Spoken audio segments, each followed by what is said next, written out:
Hello and welcome to Spotlight on Jackson County. This is probably the most important Spotlight on Jackson County that I have done in years.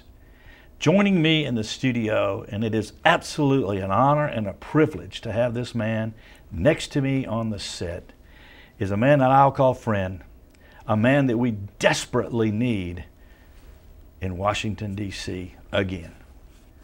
That is Mr. Gene Taylor. Gene, welcome to the show. Doug, thank you very much, and I'm honored to be your friend. Well, the honor's mine. I have never been, and my wife and I have never been so ecstatic about anything when we heard the announcement that you were going to seek the 4th congressional seat again. Well, it was a tough call. I have thoroughly enjoyed. I didn't come home voluntarily, but I did come home to Mississippi, and I thoroughly enjoyed my time in Mississippi, getting reacquainted with my friends, spent a lot of time with my grandchildren and my wife. But quite frankly, our nation's in trouble. I think everyone recognizes that our nation is in horrible trouble. The debt, as Doug pointed out, just since the debate we did here at Channel 7 3 years ago, the national debt has increased by over $6 trillion. Yes, sir. The guy who won that race voted with Nancy Pelosi to cut national defense by $500 billion. $500 billion.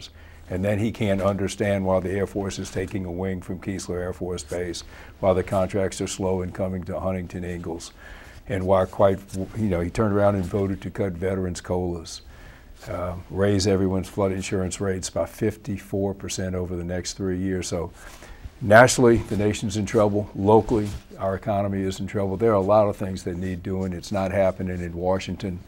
And again, the greatest privilege of my life was to serve South Mississippi in Congress. I felt like I did it very well, and I'm asking for the opportunity to do it well, whether it's to help keep the promise of lifetime health benefits to our nation's military retirees, something that I led the effort on. It takes 218 guys to vote past anything, but someone has to be the leader, and I led that effort. Whether it's mine-resistant vehicles to save the lives of people like Doug's son in Afghanistan and all the other folks that served in Afghanistan and Iraq. Again, no one person does anything, but someone has to lead the effort. And I did lead the effort to put the mine-resistant vehicles in the budget, and we did save thousands of lives in Iraq and Afghanistan. Kids are coming home, young people coming home with their arms and their legs, their vision, they're coming home to their loved ones because of vehicles that we put in the budget. I worked with a lot of people, but again, someone had to lead the effort. At the suggestion of former Chief of Naval Operations, Gary Roughead, we restarted the DDG-51 program, made it the centerpiece of our nation's fleet, and in particular, the centerpiece of our nation's national missile defense. Put that missile defense on a ship where you can put it off the coast of a potential enemy, shoot that missile that they're firing at us down right away where it falls on them, and that radioactivity or those chemicals or those germs fall on them, not on us. So getting that restarted again, and again, those DDG-51s are built right here in Jackson County at Huntington Ingalls Shipyard. There are a lot of things that need to be done, and the opportunity to serve, again, whether it's a guy like Doug serving as a foot soldier for our nation in Vietnam, or whether it's walking the halls of Congress trying to do good things for South Mississippi and our nation. They're both types of service. Doug was great at his type of service. I think I was very good at my type of service, and I'm asking for the opportunity to serve again. Well, political life is a big sacrifice, and I know it has an impact on your life and your family, and I want to say thank you for making that sacrifice. Well, thank you for your sacrifice. Well, mine's nothing. But there's so many things that are facing us, Gene, that listen, we're at a crossroads. We're at the most important point in this country's history, more important than any other time, I think. And we need people like you who are willing to go there. There are two different types. There's a politician and there's a statesman. You, in my opinion, are a statesman. You have the best interest of the people of the 4th Congressional District at heart and the nation at heart.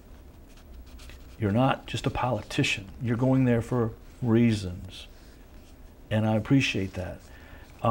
But can we talk about some of the issues that are facing?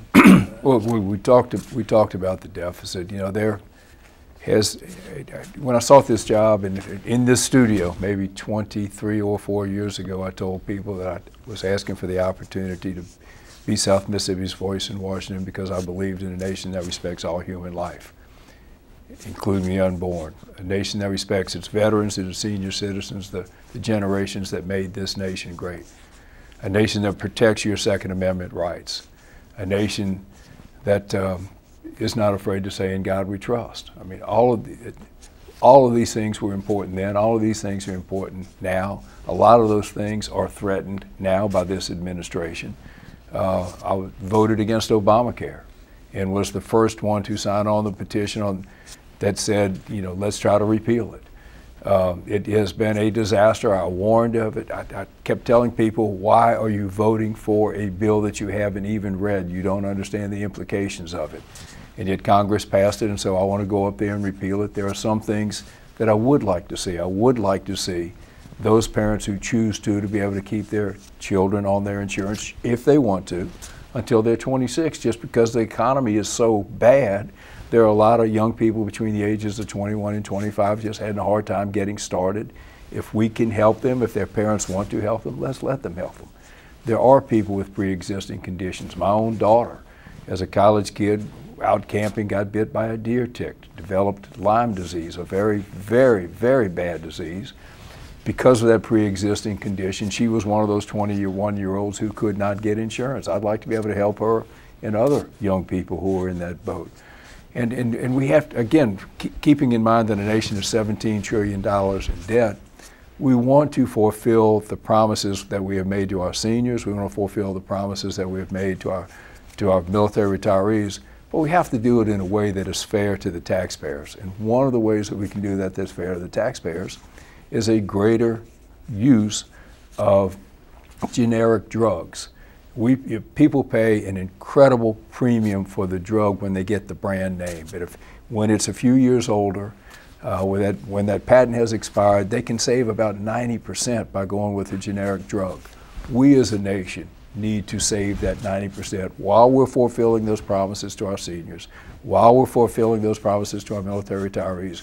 We can still do it in a cost-effective way for you, the taxpayer, and the other folks who are honoring those promises. So there's a lot of, I mean, we're going to have a great opportunity to visit today. There's just so many things that need to be done, and so many things that I want to help people with, but I can't do anything for anyone if I'm not serving you in Congress, and that's why I'm asking for your help to go back to Congress, to go back to serving you, people of South Mississippi, the people of this great nation.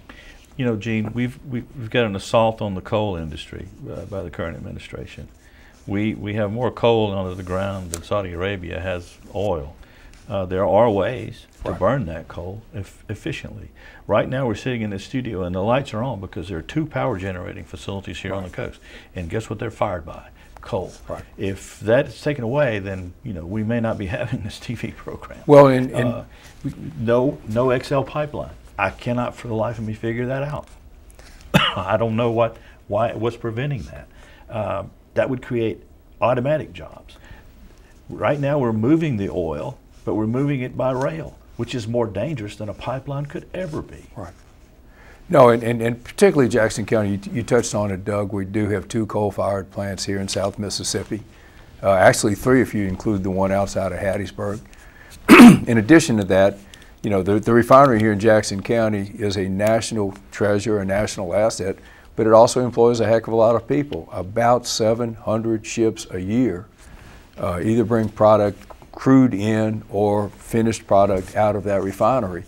And so, again, it's important to address our national vulnerability. We do not want to be blackmailed by the Middle East. We do not want to be blackmailed by the Venezuelan socialist government, which is why we want to work with our neighbors in Canada on the Keystone Pipeline, which is why we do want to use our coal. It's still estimated that we have over 100 years worth of coal for normal consumption here in this country. And we want to address those vulnerabilities. Is one of the reasons why when I was in Congress and on the Sea Power Subcommittee of the House Armed Services Committee, I wanted to work towards putting a nuclear reactor on as many vessels as we could, the ones large enough to do so. Actually helped to pass legislation that said our next generation of cruisers would be nuclear powered, because we want to address every vulnerability, whether it's the light in the studio, the light in someone's house, or the need to fuel the fleet out at sea. The economy is in the tank. We have the highest unemployment that I've ever seen, or in it. You really dig and get deep on the numbers, it's much higher than 7.9%. That's got to be fixed. We have a president who has promised that if he doesn't get what he wants from Congress, he's got a pen and a phone and he's just going to write an executive order. Never before in history do I remember that a president has done those sorts of things. He's negating the legislative branch. He's making them unimportant. Well, I'd like to remind people that I voted for all 4 articles of impeachment against President Clinton when I was a Democrat, because we are a nation of laws. And apparently Bill Clinton had forgotten that the law applied for him also, and that he did intentionally mislead or lie when he went before the was taped in that testimony. And again, so the law is for everyone. The law is for Barack Obama, Bill Clinton, both of the Bushes. And we are getting away from the rule of law. We are getting away from the Constitution. And one of the things I want to do is see to it that we get back to living by the Constitution, getting back to living by the rule of law, that it applies to everyone, especially those people who are entrusted with the governorship of our nation, especially our president. Well, we have an assault on the First Amendment that's going on. We have never before so many reporters have been investigated by the current administration. We have an assault on the Second Amendment that is really something that I really feel strongly about. It's in the Constitution, and the president is sworn to uphold, protect, and defend the Constitution. And I don't think the Constitution matters that much to this individual. And can we stop this? Well, absolutely. And again, the message of the Clinton impeachment was you can't pick and choose which laws you're going to live by. You have to live by all of them. If you don't like them, there is a means to change the law, and it's at the local level, it is through the state legislature. At the national level, it is through the U.S. Congress. But when the law is on the books, you cannot pick and choose your laws. And even for the rollout of Obamacare, what the president has been doing is picking and choosing which laws he wants to implement. Because of the failed policies of Obamacare, you cannot do that. The law is the law, and everyone has to live by the law, starting with the president. Well, let me tell you about Obamacare. I still have insurance. So my insurance has gone up $100 a month after the rollout of Obamacare. My deductible has gone from $2,800 to $6,800. I cannot be alone in this situation. Right. We've had millions of people who have had their insurance policies canceled because of this. This thing is affecting millions and millions of Americans. They were leaving them in a lurch. Right. They don't have any place else to go. They don't know where to go. And his answer is expand Medicaid. Well, and the biggest fault of all was when, the obvious lie when he said, if you like your present insurance company, you can keep it. He knew that wasn't true. The people who voted for it had to know that wasn't true. I did not vote for it. I suspected that wasn't true, and it turns out that it wasn't true. So again, it's, what the American people want is people to shoot straight with them, tell them the truth. If you say one thing, if you live by it, and I think leadership by example is important. And going back to Katrina, I think one of the reasons that I was very effective after Katrina is that, like so many other people, I lost my house. We were all in this together, and I guess I could have, just could have thrown it all up and quit. But I was out there every day with first responders who had lost their own homes, with firemen who had lost their own homes, with policemen who lost their own homes, with people who worked for the ambulance company who'd lost their own homes. I mean, it was a time where we all were in a bad way, but we all pulled together in South Mississippi really set the example for how you respond to something like that. And that is leadership by example. Those guys led by example, those policemen, those firemen, those National Guardsmen who were not deployed but who were here to help us. And I think we need a president that leads by example, and I think we need a congressman that leads by example. Stephen, here, right here. I got a little story. This individual, Gene Taylor, lost his house, lost his beloved truck. Gene was going around in whatever means possible, and he was checking on his friends, his constituents, the people in his community. One of the stories that Gene told, and he may not remember this, he was giving away whatever bottled water that he had on hand because they needed it. And when he ran out, he felt bad because he didn't have any more. That's the kind of individual that we should be sending back to Congress, is a man like this who cares for the constituents and the people of the United States of America.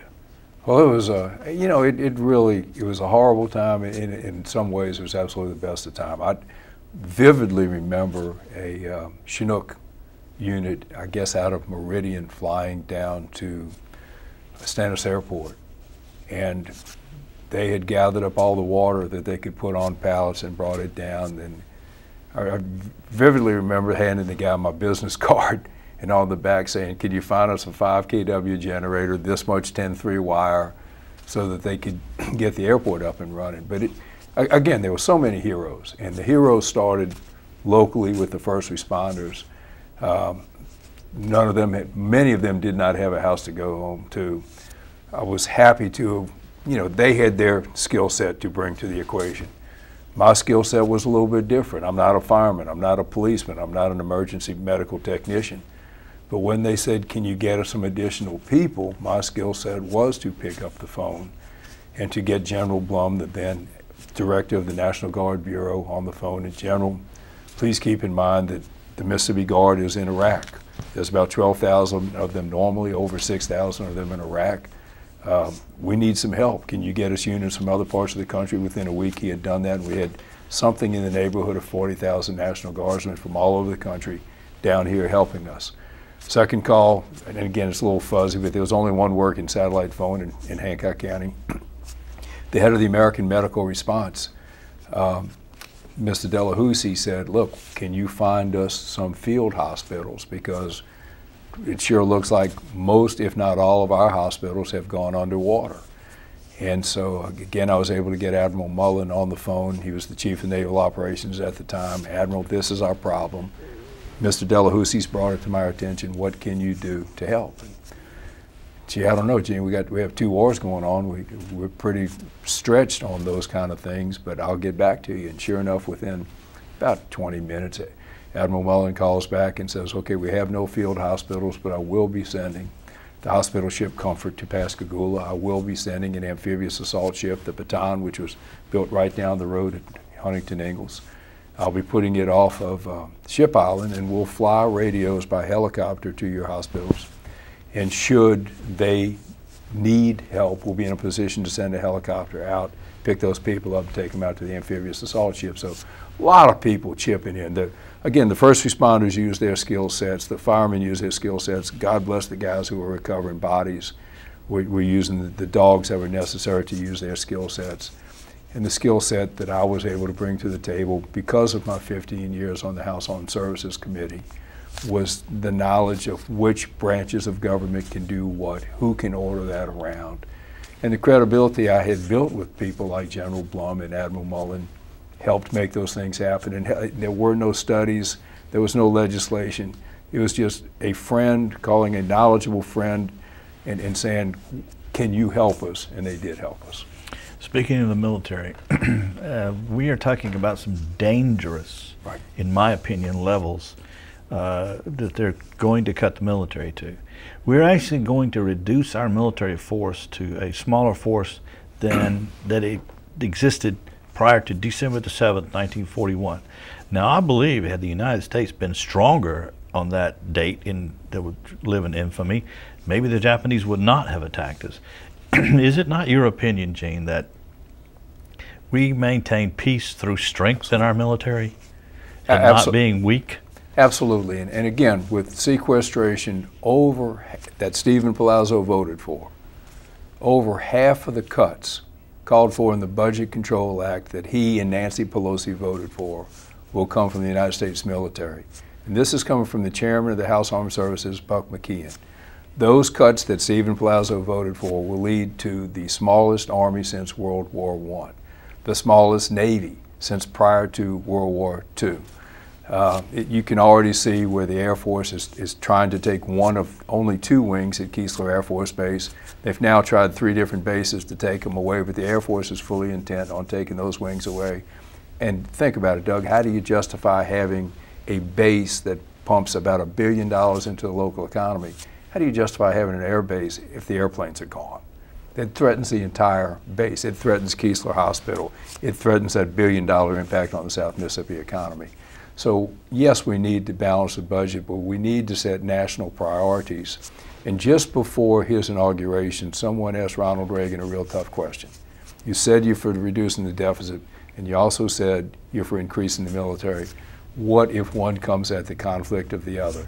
And Reagan wisely said, national defense will always come first. Balancing the budget comes next. But if we don't have a strong national defense, there is no nation to have a budget for. Exactly. Absolutely. Fantastic. Great president, in my opinion.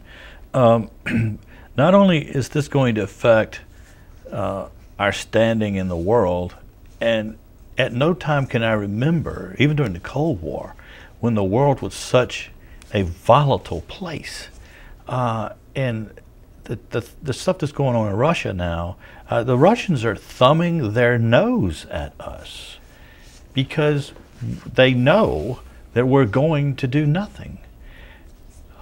We cannot do this and maintain the United States of America. We as a nation will not exist if we do not have a strong military. Absolutely, and our peace through strength certainly led to the fall of the Iron Curtain, certainly led to the freedom that the people like the Poles, the Czechs, the Hungarians, that came as a result of the Cold War, of us standing the former Soviet Union down. They failed.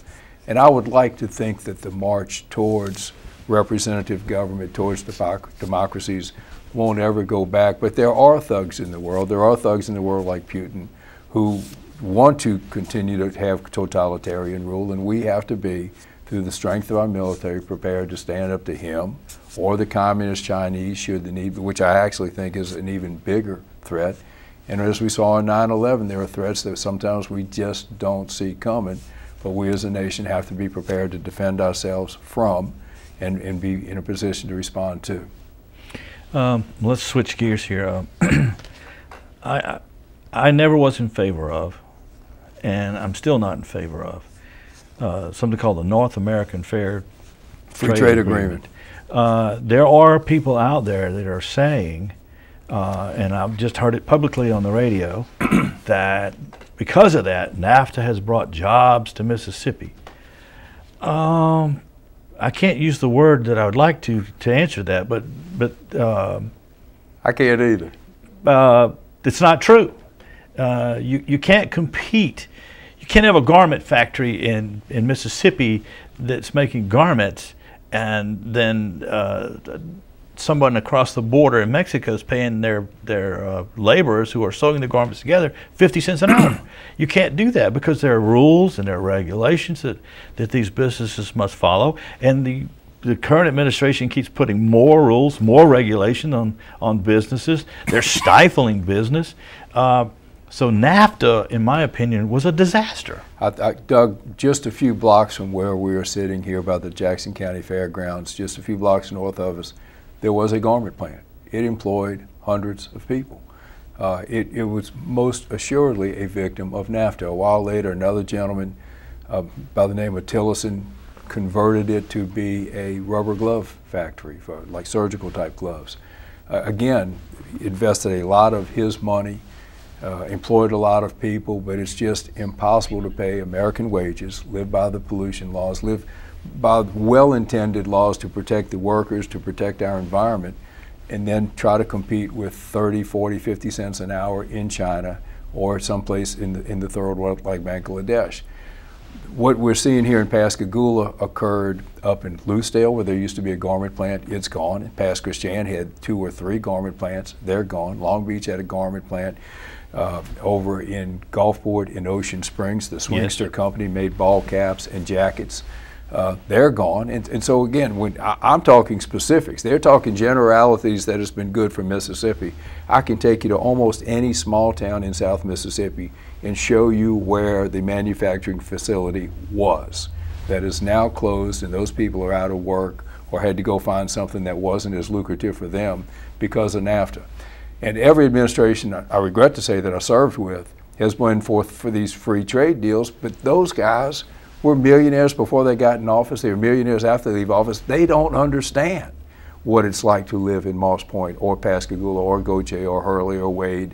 And quite frankly, so for the sake of the big multinational corporations, they have thrown the average Mississippian, the average American, under the bus. And I think we need someone who's going to go fight for the average Mississippi and the average American. Let's take it a step further. There's a really good law that still protects our shipyards, and it protects our commerce on inland waterways and our commerce on coastwide waterways. It's called the Jones Act, and it probably goes back about to the 1920s, and it reserves the right of commerce on American waterways for American-made, American-crewed, and American-owned vessels. So to this day, the only people running tugboats up and down the Mississippi River are Americans. American-made tugboats, American-made barges, American crews. The only people cruising the intercoastal waterway today, American-made vessels, American crews, American-owned vessels. There's an element, that same free trade element wants to open that up so that Hondurans, Chinese, you name it, could be running boats up and down the Mississippi River. And why is that important? Because right here in Jackson County, Signal Marine repairs oil rigs. Okay, we need to preserve the Jones Act so that the vessels that are working in the Gulf of Mexico are made at places like VT Halter, are made at places like Signal, are made at places like Schwest over in Gulfport, are made at Trinity, Trinity Yachts has changed their name to TY Offshore. We need those jobs here in America, and we need a congressman who understands this law and who will fight to preserve that law and see to it that products are made here in America. Gene, we got 1 minute. I'm going to give you about 30 seconds to look over there at that camera and tell everybody why you want to be the next congressman in the 4th District. About 23 years ago, my first speech on the House floor started like, I hope I can work with you, as I pointed to my fellow colleagues, to build a nation that lives within its means. A nation that respects all human life, including the unborn. A nation that respects its veterans and senior citizens, the very people who made this nation great. A nation that is not afraid to say, in God we trust. For my 21 years in Congress and my time in the State Senate before that, and my time now, I've been true to those issues. I've been true to those beliefs. I'm seeking the nomination as a Republican in the 4th Congressional District here in Mississippi. And I'm asking for your help. I feel like I have earned your loyalty. I've certainly done everything I could to earn your loyalty, and I'm asking for your help in my race for the 4th Congressional District, asking you to vote on June the 3rd. We've run out of time for this show, but can I count on you staying and we'll do another one? Sure. Okay, so don't miss the next show with Gene Taylor. You got to tune in for that one. We've run out of time. I've got to be brief here, so join us again next time on Spotlight for another show with Gene Taylor.